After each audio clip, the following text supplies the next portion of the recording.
In this video, I would like to talk about Archimedes, a genius born too early.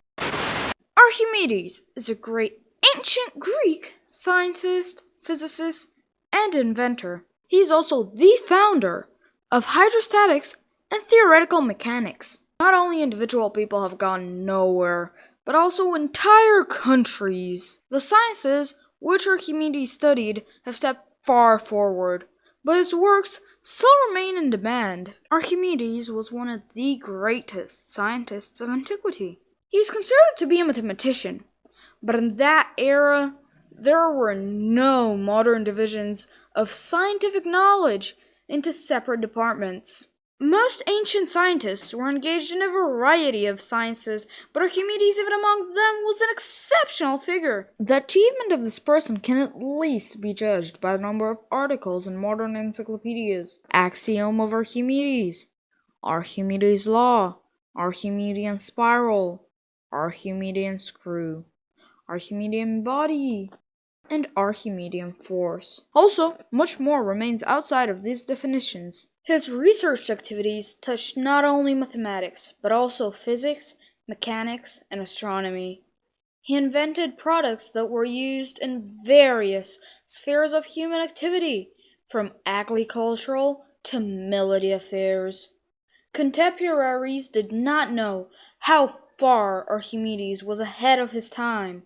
Only scientists of the 21st century realized that this ancient Greek anticipated the achievements of the era more than 2,000 years away from him. Archimedes was born in 287 BC in Syracuse.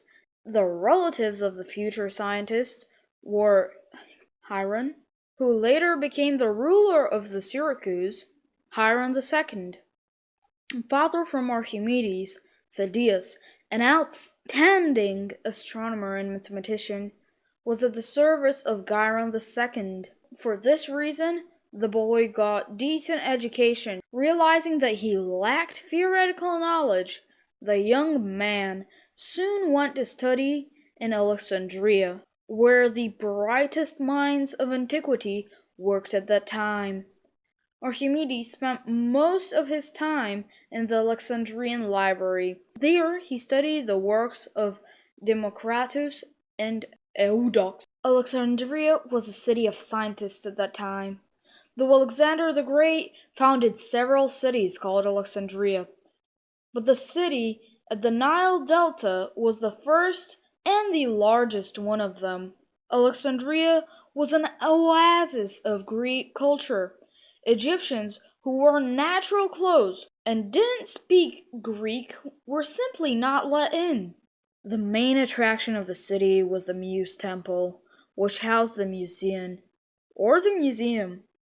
The members of this first research training center in the world's history were fully supported by the Egyptian state and could engage in any of the sciences they were interested in.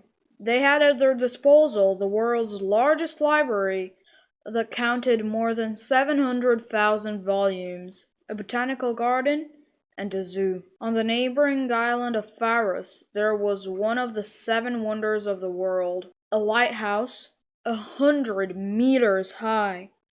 An observatory and an astronomy research center operated there. Master scientists were also there. During the training, Archimedes became close friends with Eratosthenes and Conon. Their friendship remained for many years. After completing his studies, Archimedes returned to his native Syracuse, and there took the post of an astronomer in the service of Hiram II. But not only the stars attract his attention. In the Syracuse, Archimedes engaged in the mathematical research, culminating in the discovery of the number pi. Archimedes decided to determine the area of a circle, for which he inscribed an equilateral hexagon in the circle and calculated its area. Having discovered the method of calculating the area of a circle, it was quite easy for him to calculate the length of its circumference.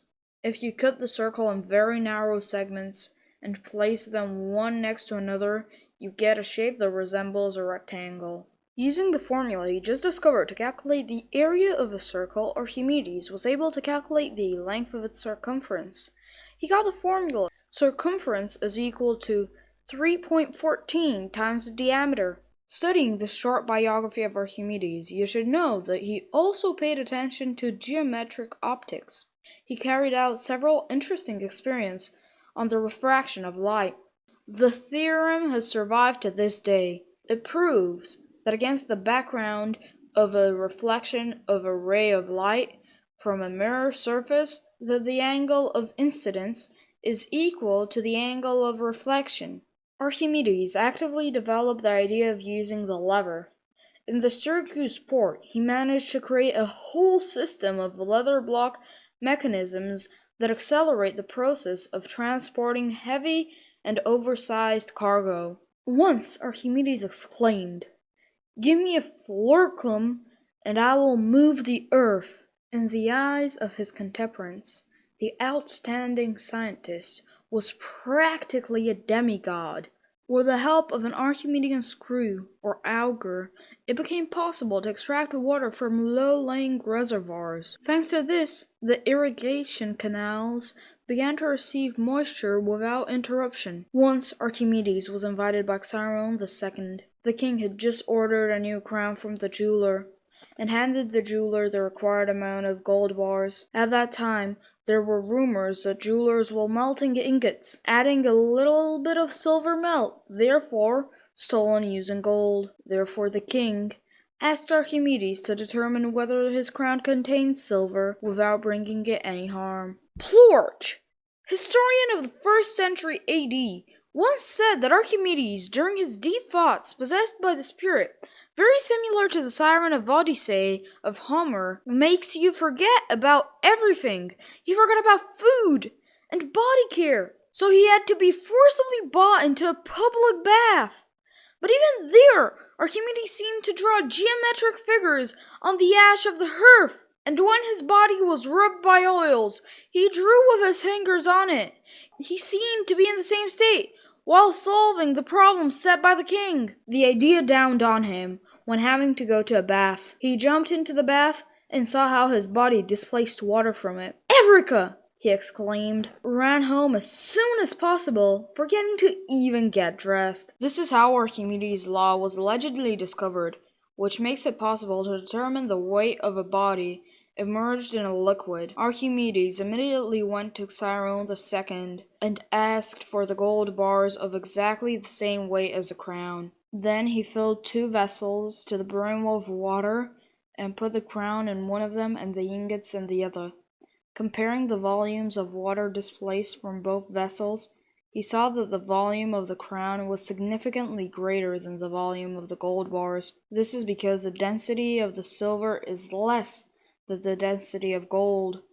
Thus, Archimedes proved that the jeweler was indeed dishonest. The main service to the Syracuse was provided by Archimedes. In 212, the scientist took an active part in the defense of the Syracuse, which was besieged by the Roman troops. Archimedes managed to create several powerful throwing machines. When the Romans broke into the city, many of them fell under the blowstones fired from the machines. Archimedean cranes easily overturned the ships of the Romans. This led to the fact that the Roman soldiers abandoned the storming of the city and began a long siege. Unfortunately, at the end, the city was overtook. Details of the death of this great scientist vary. Only one thing is in common.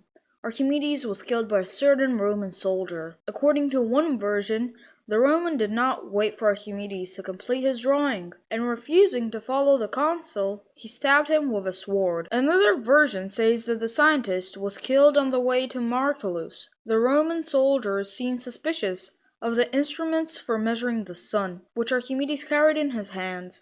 Consul Marcellus, upon learning the death of the scientist, was very upset. Archimedes' body was buried with great honors, and his relatives were given great respect. According to some legends, the Syracusans managed to burn down several Roman ships. This was done using huge mirrors, the amazing properties of which were also discovered by Archimedes. At the time of Archimedes, only pure mathematics was valued, and attempts to apply mathematical knowledge in practice were scorned. But Archimedes came from practical mathematics, although in his writings he masked his interest to practical research. And this is why his achievements are so multi-faced that it's difficult to imagine that they come from the same person. The era of modern times has come, and his low approach has been adopted. This made it possible to achieve tremendous progress in all areas of knowledge in which Archimedes was engaged. It's safe to say that he would have been proud if he knew about the Fields Medal. The award is kind of a Nobel Prize, but in mathematics. Alfred Nobel did not want to award his own prize to mathematicians, and therefore the Canadian John Carlos Fields decided to present an award to a person under 40 years old once every 4 years for outstanding achievements in this fields of knowledge. This prestigious medal is engraved with an image of Archimedes, thus he personifies mathematics as such. It's difficult to appreciate more highly the mathematical genius of this ancient Greek scientist. In our textbooks of mathematics, physics, and many other things and tools that we constantly use in one way or another reflects the contribution of Archimedes to the history of mankind. His achievements are not a thing of the past. They also live in the present, illuminating our everyday life. It's not good. Nice rack in her ass Brazilian. Just turned 21, but my bank's a million. Swear I'm a little drunk, but it's a hell of a feeling. Got so damn high that I'm touching the ceiling, yeah.